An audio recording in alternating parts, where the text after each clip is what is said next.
Hello and welcome to Ghost Talk. My name is Angela Mitchell and I'm your host. Tonight we have a very good friend of mine, Ricky Hellard from River Bend Paranormal, Indiana. He'll be sharing some of his team's investigations. Welcome to the show, Ricky. What's going on, everybody? Hey, so tell me, what was your most exciting investigation? Is it like ever or just Ever. this Just year? like ever. Ever? It's gonna have to be a tie between two, so I'll run them down real quick. I can't just choose like one, but Fort McAllister, Richmond Hill, Georgia. Just a brief rundown of what happened. Full-bodied apparitions, shadow figures, darting through trees over high tide water that's like 5-6 feet deep. Old South Pittsburgh Hospital is probably the most exciting though, like startling, like door slamming, all sorts of stuff. Disembodied voices, shadow figures, especially the one, the craziest things ever happened to me that like can like back up over long periods of time, say a course of 8 hours. Middle of the day doing EVP session, had the urge to turn around at the elevator shaft, saw a figure come darting out of the elevator shaft, down the hall, hangs a left, goes down to the ER ward. Kind of startled me. I was like, okay, cool. Well, that night when we were walking up to go to dinner, the elevator bell door dinged, and there's no power, no wires, nothing. So, Old South is gonna have to be my first like. The paranormal is 100% real. You're not crazy because everybody was experiencing something there. So, yeah, they actually told me that story. I went there a couple months ago, and they actually told me that story. Not that it was you that happened to, but they told me that elevator story. And then I heard you tell it. But you used you used to actually volunteer there for a while? No, I only spent, we went with a team that I used to be on. We had the hospital for 4 days, the previous owner. So, I mean, we were there like 4 full days, 5 full nights. It was awesome. Very awesome. Yeah, I only spent the one evening there, and it was definitely a great place. So was that your? I love it. Yeah, was that your favorite place, or what is your favorite one as of right now? South. Yep. So 100%. You're gonna come back when I go in July, right? You're gonna come down and. I'd love to. Yeah, if I can definitely swing that. Yeah, I'm definitely down. 100%. That would be awesome. I know. Tim said he was gonna try. Your team member Tim and your team member Frank also said he was gonna try. So that'd be really great to have y'all. I'll kidnap them. I know where they live. Yeah, that'd be great to come have y'all actually investigate with North Shore Paranormal. That'd which is my team. If anybody didn't know, I do have a team. I'm not just Ghost Talk. Yep. So I saw that you had an event at the Chickamauga battlefield. Can you tell us? Chickamauga, yeah. Tell me a little bit about that. That was what I call my groundbreaking, cutting my teeth with the paranormal field, officially. Because growing up, I did hear things, see things, but, my mom and dad always told me no, even though now they tell me, oh, we always knew, but they were telling me no because they didn't want me to freak out. Well, I was around 12, 13 years old. Right, and it's everything like where I saw it. It's still there to this day, right in the guest center. It's coming out of the bathroom, and there's the gun collection rooms are off to one side, and then here's the main like attraction of the museum, and they have the double doors that open. Well, sliding, automatic doors. Bunch of people walk through. Right behind them comes a Confederate soldier, cavalry. I mean, I saw his insignia, his ranks, everything. He was a sergeant, and I mean, all the details, yellow, I don't know what they called the little embroidery on the uniform. The cavalry hat was brown, had the tassels on it. He had a saber and a pistol, revolver holstered. And we locked eyes, and then he literally kind of grinned at me, tipped his hat, and kind of nodded at me, and then walked off into what the gun room is. So I'm like, okay, whoa, what was that? Ran around the corner. The only way that you can come out is the way you came in. It's just a solid wall. So that's really, that was like my first full-bodied apparition that I saw. And ever since then, I was just hooked. I needed answers. That's amazing. So, like, that tells us that this isn't just something repeating itself. A lot of times on, battlefields, a lot of people say that it's just like energy left behind. Yeah, residual or anything like that, But which this is the wasn't case for because Battlefield.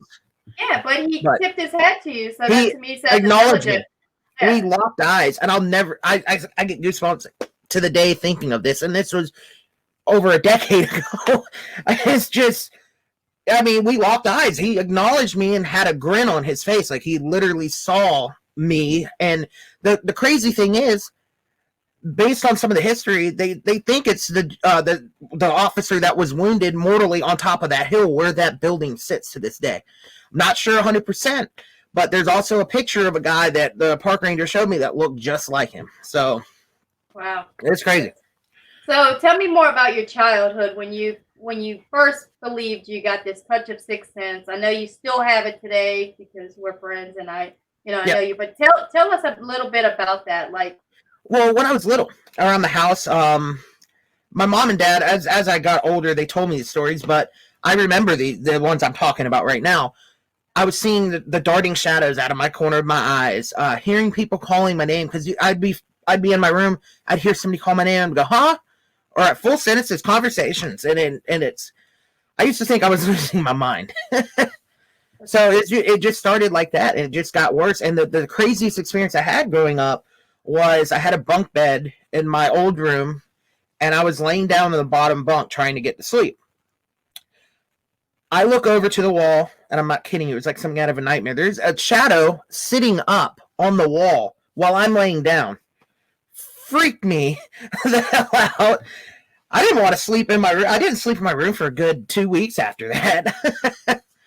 that's crazy. What about your sister's dolls? Didn't you see like your sister's dolls move? And Oh my god, I hate those dolls. So long story short, my sister had these collections of dolls, and they sat up on this like balcony thing, under her bed. And I was sleeping in her bed one night.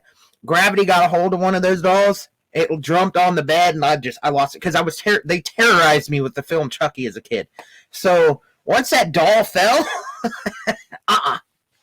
no. I go into fight or flight when I'm around those dang things. They move, they get kicked.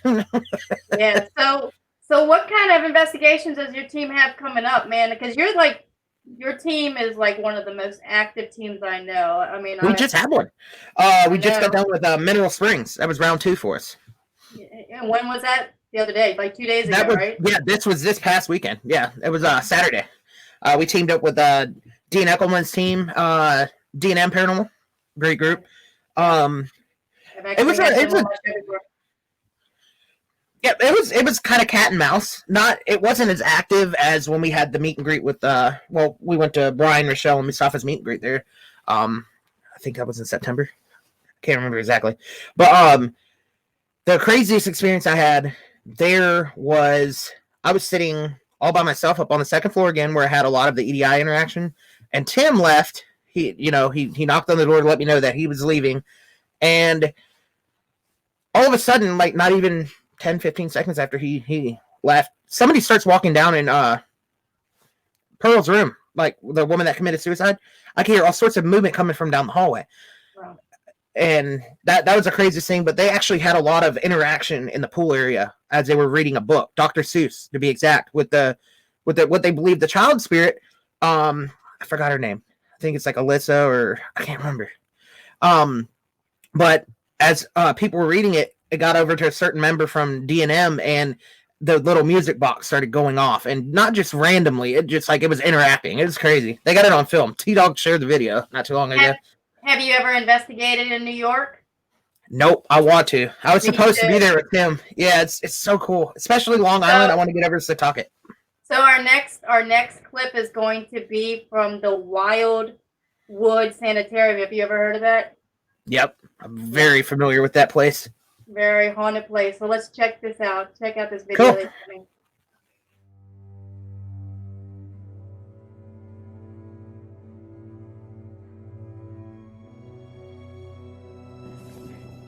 This is the Wildwood Sanitarium. I'll take you inside.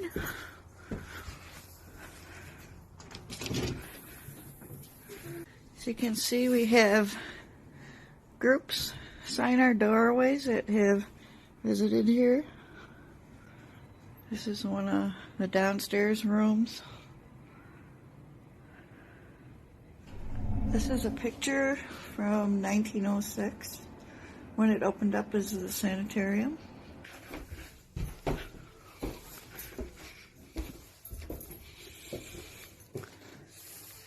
This is Tommy's room. We get the little boy Tommy a lot here. He's one of the spirits that hangs out here.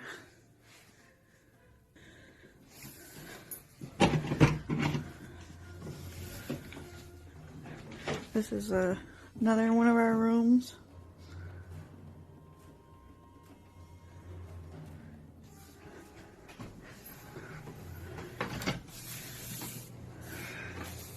This room we call the seance room. We do a lot of seances up here.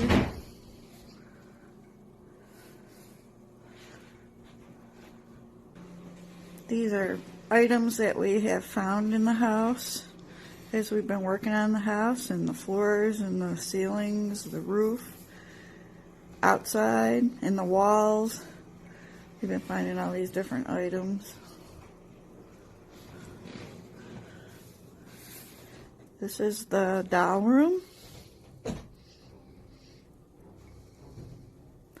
We get quite a bit of activity in this room. This goes up to the 3rd floor.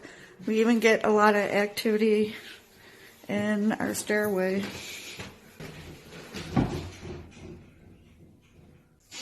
The 3rd floor is really active.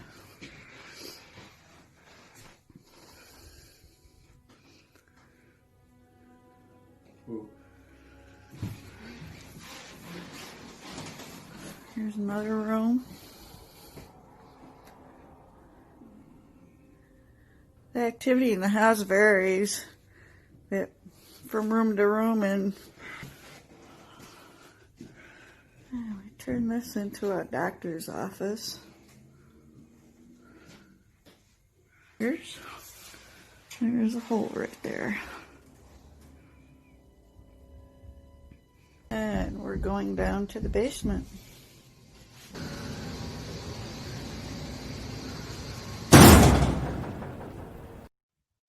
All right, welcome to the show, Brooke. I appreciate you coming on. Hi. So you're part owner with your mother, right? What is that? You're part owner with your mother? Yes. So can you tell me about Tommy's room? So Tommy is actually a little boy spirit. He's been messing with us ever since we bought the house. So we kind of decided to dedicate a room towards him. So in that room we have little boy toys, and it's a boy themed room, and a lot of people like sleeping in there because they'll talk about like the covers being messed with, and hearing like toys on the floor at night and everything else. It's not a huge spot in the room, like the most popular, but it's definitely one of the fan favorite rooms in the house. So tell me, what have you heard or experienced in the seance room? Like, you all do seances often in there, or like, what was the craziest thing that happened there? Yeah, sometimes with our public ghost hunts and stuff, we kind of play it by ear, kind of like what the people want. So we do seances and stuff. Obviously, you can't with COVID right now, but we try to, give them a good experience and stuff. A lot of times with the seance table too, we'll do spirit board sessions, and that's where we'll give people dowsing rods to play with, and it's an easier spot to be able to put your elbows on the table and stuff. But a lot of people, I think the most crazy thing that I've had happen at the seance table was actually a weekend in October.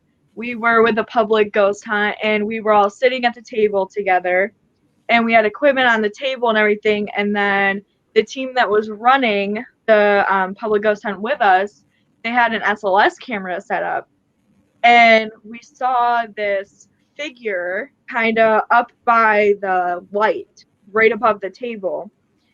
And this figure, every time we each stood up and said our name and held out our hand and told the figure to grab our hands. And every single time you saw the figure reach out and touch our hands, and our hands, we all felt it. It just got like cold, and then our hands got really clammy. So it was a really crazy experience. That's great. That's great. So, Ricky, do you have any questions for Brooke? Now that I definitely plan on getting up there in the near future to check that place out. It's definitely on my bucket list. I've heard a lot of good place. That'd be Got a awesome. lot of good stuff about it. It's definitely on my list. So if me and Ricky would go up there and investigate it, how do we book? How do we do it? Do we go to a website or? We have a website and a Facebook page. We're more active on our Facebook page. Pretty much you just shoot us a message right there and it goes to one of the team members, and you can select a date and whatever times and stuff work best. We're super flexible with times and everything.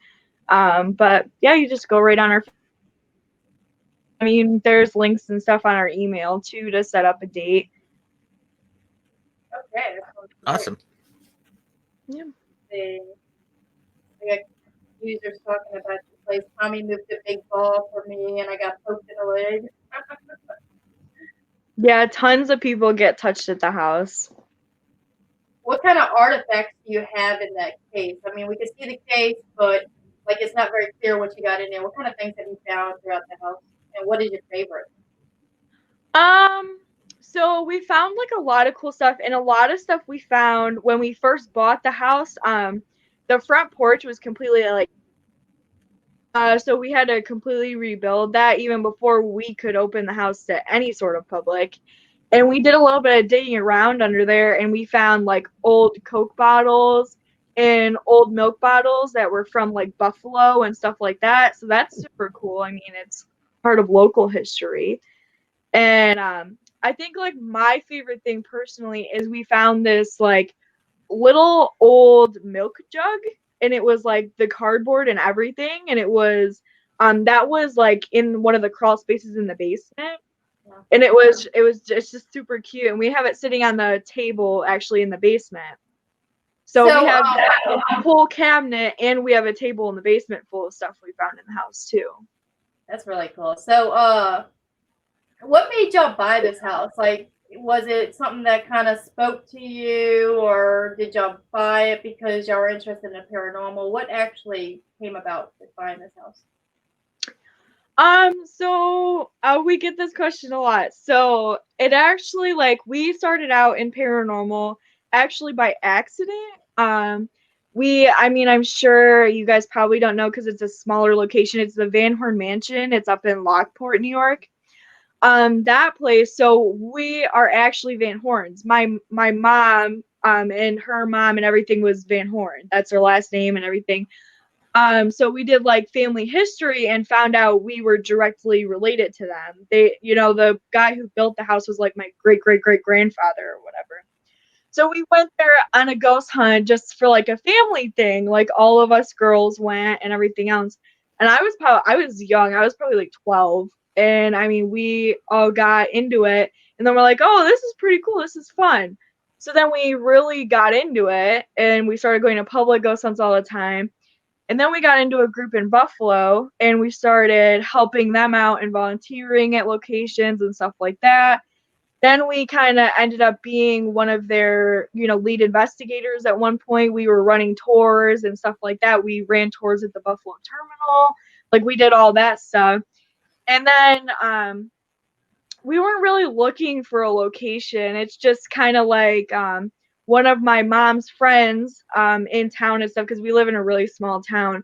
They said, are you still into that ghost hunting crap? And we're like, oh yeah, that's our weekend thing. We don't really talk about that. But so they're like, well, there's this creepy old hospital for sale in Salmaca. You guys should go look at it at least. So we went and looked at it, and as soon as we pulled up, my mom said, we're gonna buy this house. I can't. She was addicted. I mean, she probably went and looked at this house like 5 times before the owner was like, look, Lori, you're either gonna buy it or I'm gonna list it with a realtor. And so she's like, okay. So she just did it. And I mean, we've been growing ever since, but it's been a huge help having the owner from the Hinsdale house kind of helping us through everything. And, Good you know, old Daniel. yeah, we kind of learned from his mistakes and we pawn off each other. And, you know, he always is really good to us and always advertises the house for us. He's got us in with a lot of people. And, you know, we couldn't have done it without him. He helped us so much. Did you watch last week's episode? He was on it. Yeah, I did. I'm definitely gonna get to New York. I'm definitely gonna hit these places. Ricky, I'm gonna drag you with me. Let's do it. You know, me and Tim are always down. Even if he's not, by chance, if he's sick and which, God, I hope it never hits him like that, because there'd be something wrong with Tim not wanting to go. Yeah, I'm always gonna go. So for the equipment part of the show tonight, we have Matthew Sorge. He's going to be telling us about the direct link off the device and how to use it and what it's used for. So welcome to the show, Matthew. Hello, everybody. Thank you for having me. Glad to be on tonight. So Ricky and Brooke, have you ever heard of this, the direct link? Nope, it's the first time, but I love hearing about new stuff, so I'm all Yeah, ears. I haven't heard of it either. I'm excited. I just want to say real quick, if I can, I actually had the pleasure of spending 2 nights last May at Wildwood. Fantastic location. We had a great time. The team did. We were with another group called Paranormal Brew. We had some great interactions down in the tub in the basement and at the seance table. So killer location. If you all get the chance to go check out Wildwood, absolutely go check it out. It's a great location. That's awesome. Thank you. No, you're very welcome. We went from there and then went to Hinsdale. So we're going to come back up eventually and hit both of those again. But anyways, the IDC Direct Link, this is a device that is made by J.W. Prather. It's been on a few of the paranormal shows. I think Haunted Towns has used it. Ghost Adventures uses it. If you're familiar with ITC devices and how they work, this is an ITC device, but it's a little different than a lot of the other ones. Most people are used to this type of device right here, the SB7, which works off of scanning radio frequencies. So most of the latest generations of stuff like the SB7 have approximately 329 frequencies in them, and they go in 200 kilohertz steps, and they scan either forwards or backwards, just like the old hack shacks used to do. This device is different for a lot of reasons, and the first reason is this one is programmed with 3,560 frequencies. So it takes 49 seconds to scan through the entire bank in a standard hack shack type device or SB7. You scan that same width of frequencies in 2.5 seconds on a device like this, because it scans it in 10 kilohertz steps. So you're scanning a much wider range of frequencies. You're doing it at a much faster rate, even setting it at the same 150 milliseconds or 100 millisecond scan speeds.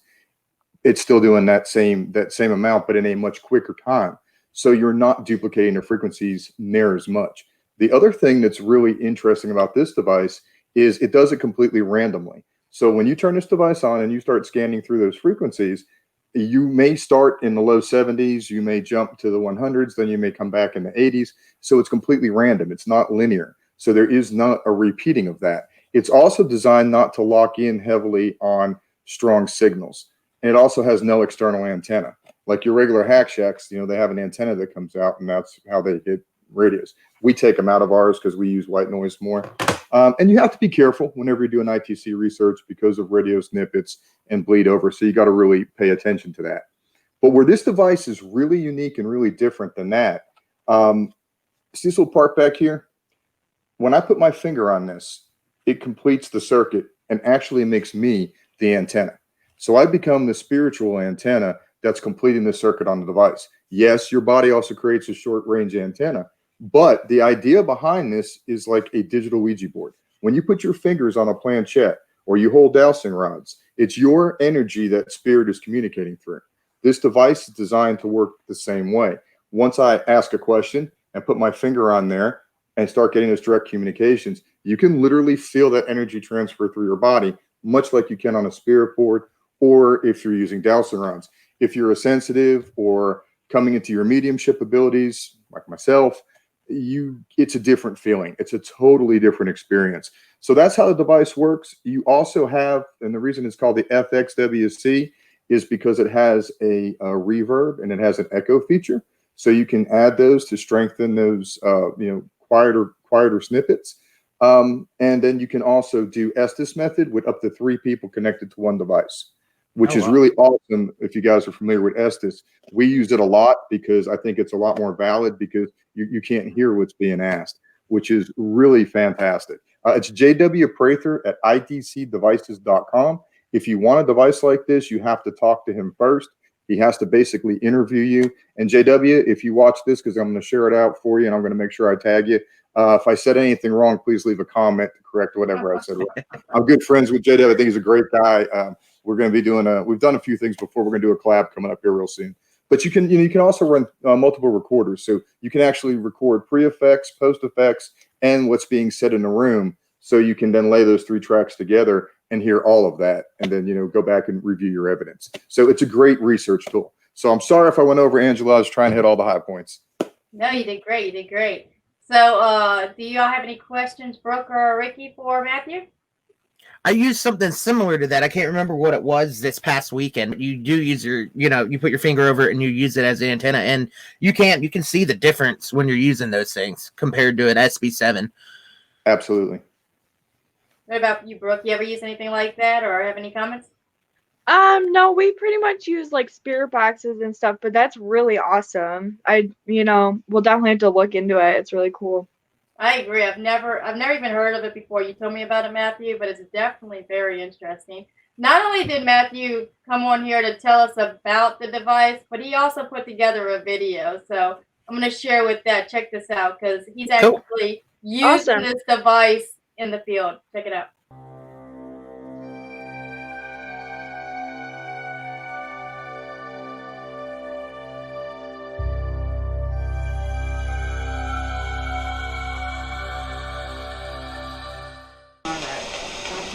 There's something keeps blocking the light. There's light on the wall outside of the house. Yeah, I see it's moving it somewhere down here. But I can't tell where it's coming from. Yeah. Block it. There's a dude about halfway up the wall and I'll block it out, but I can't tell where it's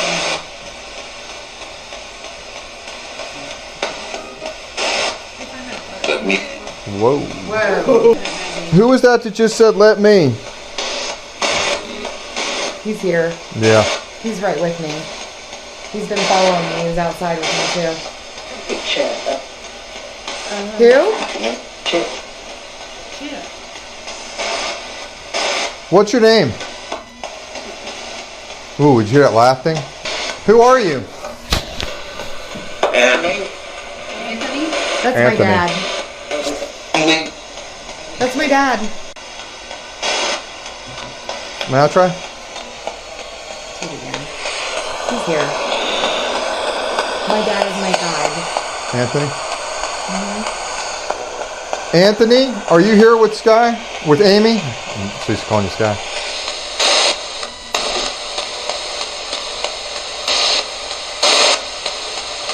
Hi, Dad. Hey. I love you. Who's here?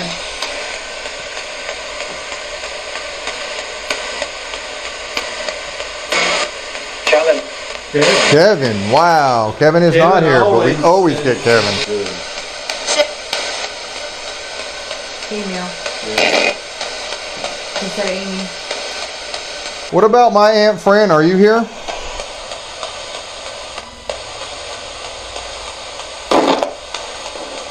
I would love for you to say hi if you are, because I know you're with me.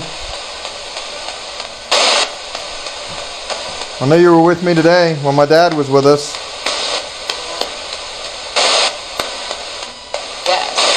Yes. That's her. That's her voice. My hair just stood on you. And Hi, Aunt Fran. I miss you and I love you. I miss you.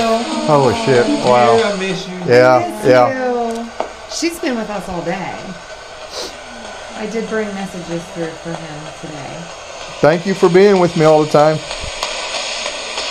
And just like that, all gone.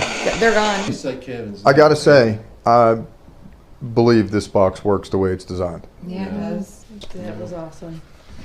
That was amazing. Yeah, and that's the first time I've heard my aunt on any devices. All right, I so hear my dad like that all the time. do you? That's awesome. That's how I hear, like when I read for Yeah. people, this is what I experience. Only you're audibly hearing it, you know, with something that's tangible. Right. Yeah. So that's That's I why I was said waiting this for is this. sort of cool that was because neat. this kind of gives people that aren't opened or gifted Gives you an an option to experience to that same feel the validation. connection. Yeah. Very awesome, Matthew. What did you think? I'm speechless. That's pretty cool. Yeah, that's really cool. That is. Yeah, and the reason I selected that clip, and that's at our home haunt. We're actually based out of Nickerson Sneed. It's an awesome place. The Tennessee Race Chasers do events there, and we do public events there. And the reason I actually selected that particular clip was because Sky Ray was visiting, and she's a psychic medium, and she had been my aunt is with me a lot, and she had been bringing messages through for her, and I just felt like she was with us, and then I got that direct validation, and it was pretty incredible because you had a lot of things going on. You know, we were visually seeing things, we're getting stuff on the spirit box, people are feeling things in the room, and it was her voice. Even played the clip for my mom before I even put it all together. My mom started crying because she couldn't believe it was my aunt, you know, hearing her voice. Wow. So it was a very emotional experience, and it really validated the piece of equipment for me. So tell us again. So if somebody wants to go buy this piece of equipment, what do they do? You go to IDC, ID as in dog, C as in Charlie, devices.com, and it's J.W. Prather. That's who builds the devices. You can find him on Facebook, and you can find IDC devices on the web and also on Facebook. Okay, and send me that link, and I'm going to share it on my pages, and Sure. that way I can get that out there because that is really cool. I definitely That is agree. really That is cool. really cool.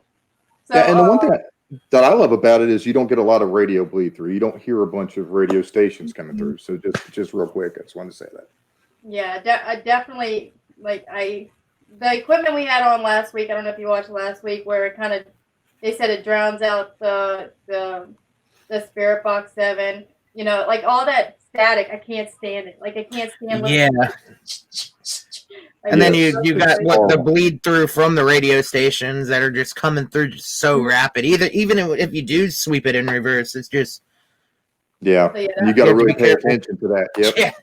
Yes, Paradola. that's definitely like Big time. if you're in this field, that's definitely a good investment. I would definitely recommend it. If any users have any questions, go ahead and ask. If you're on my personal page, I'm not going to be able to see any of your questions or your comments.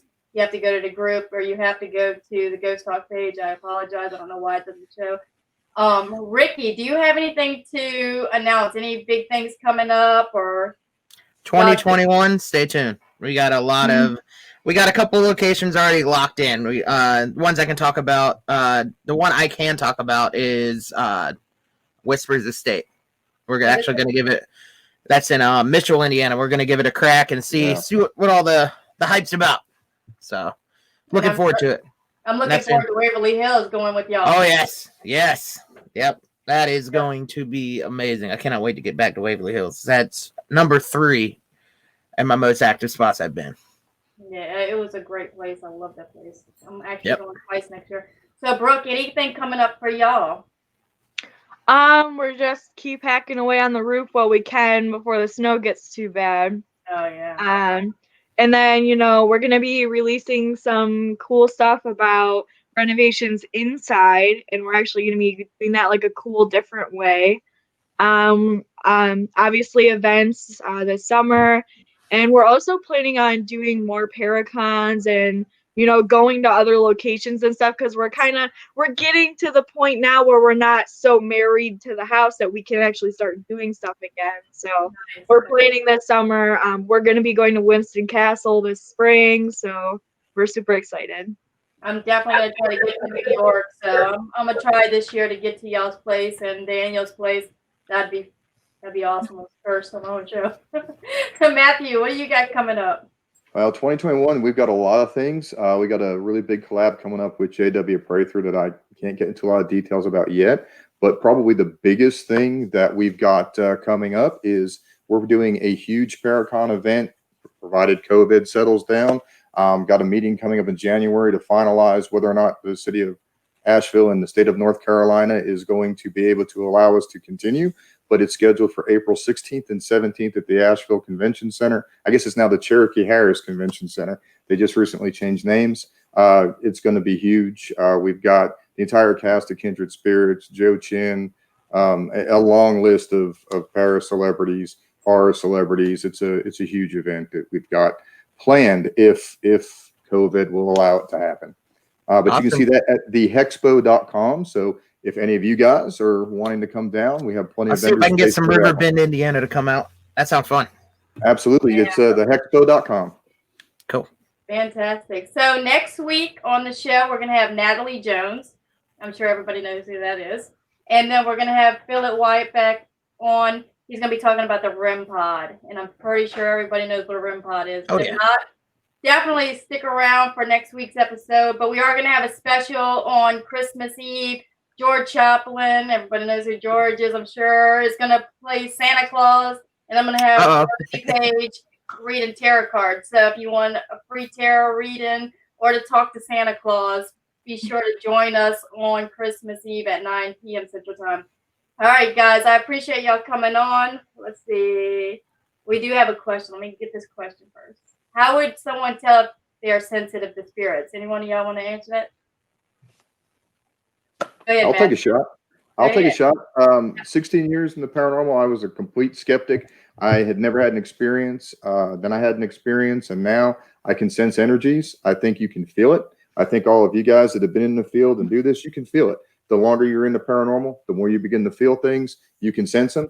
I know, Ricky, you were saying earlier, your whole life you've sensed them. So Yep. you can feel them, right? I mean, it's an energy thing. So I think somebody that's It's night or day difference normally. If you go into a location and you feel funny, you'll be able to pick up on it. Like you said, it's just something that, it really comes to you. Yep, you feel it. It's like an electrical charge, right? Yep. Yeah, I agree with that. I've felt stuff my whole life too, and it's exactly what it is. Like, and pay attention to little things, like, especially if you go to a location, like if you get like even like a buzz in your ear or like little stuff like that, pay attention to every Yep. little thing because it usually has some kind of meaning to it. I get the ringing frequently when a lot of activity starts up. It's just like it's constant ringing, like almost like pressure drops in the room too. You can sense it. It's Oh yeah. For me, it's like a tingling, like down the Oh, the back of tingle? my spine. Yep. I call get it that getting as lit well. up. Is how I call it. They're lighting me up. Is what I usually say. Yep.